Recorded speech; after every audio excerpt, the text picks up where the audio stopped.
আর কোনো সন্দেহ দোলাচল নয়, 2026 সালের 12 ফেব্রুয়ারি অনুষ্ঠিত হতে যাচ্ছে ত্রয়োদশ জাতীয় সংসদ নির্বাচন এবং গণভোট। আজ সন্ধ্যায় জাতির উদ্দেশ্যে ভাষণে তফসিল ঘোষণা করেছেন প্রধান নির্বাচন কমিশনার এএমএম নাসির উদ্দিন। 21 জানুয়ারি প্রতীক আর চূড়ান্ত প্রার্থী তালিকা প্রকাশের পর থেকে শুরু হয়ে যাবে নির্বাচনী প্রচারণার কর্মকাণ্ড। এর আগে মনোনয়নপত্র জমা দেওয়া যাবে 29 ডিসেম্বর পর্যন্ত।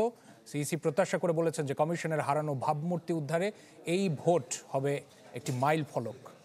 তফসিল ঘোষণায় ইসিকে শুভেচ্ছা জানিয়েছেন প্রধান উপদেষ্টা।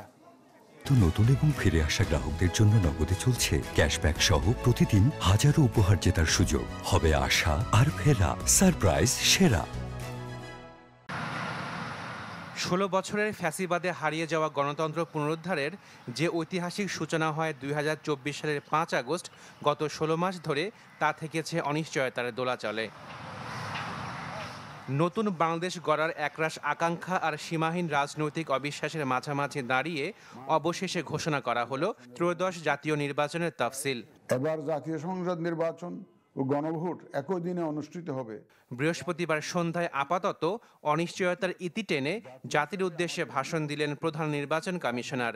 জানিয়ে দিলেন আগামী বছরের 12 ফেব্রুয়ারি হবে জাতীয় নির্বাচন, একই দিনে নেওয়া হবে গণভোট।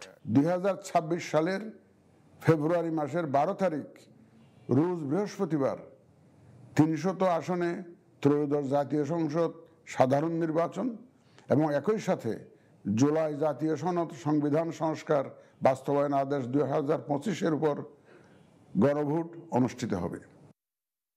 ঘোষিত তফসিল অনুযায়ী মনোনয়নপত্র দাখিলের শেষ তারিখ 29 ডিসেম্বর, আর 30 ডিসেম্বর থেকে 4 জানুয়ারি চলবে যাচাই বাছাই। প্রার্থিতা প্রত্যাহার করা যাবে 20 জানুয়ারি পর্যন্ত, আর প্রার্থিতা নিয়ে আপিল করা যাবে 11 জানুয়ারি পর্যন্ত, যা নিষ্পত্তি হবে 12 থেকে 18 জানুয়ারির মধ্যে। প্রতিপক্ষ দল ও প্রার্থীকে হেয় করার পাশাপাশি নারীদের প্রতি বিদ্বেষমূলক প্রচারণা আমাদের ঐতিহ্যকে ক্ষুণ্ণ করে এবং নির্বাচনকে কলুষিত করে।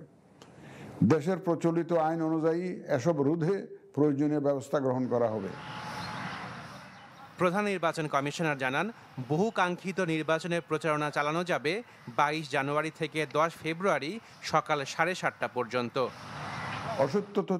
এছাড়া নির্বাচন অবাধ ও সুষ্ঠু করতে সব রাজনৈতিক দলের সহযোগিতা চেয়েছেন প্রধান নির্বাচন কমিশনার। একই সাথে নির্বাচনী আচরণ বিধিমালা মেনে চলারও আহ্বান সিইসির। আচরণ বিধি মেনে একটি শান্তিপূর্ণ ও উৎসব মুখর নির্বাচন নিশ্চিত করি। Ashikin Prince, channel 24, Dhaka.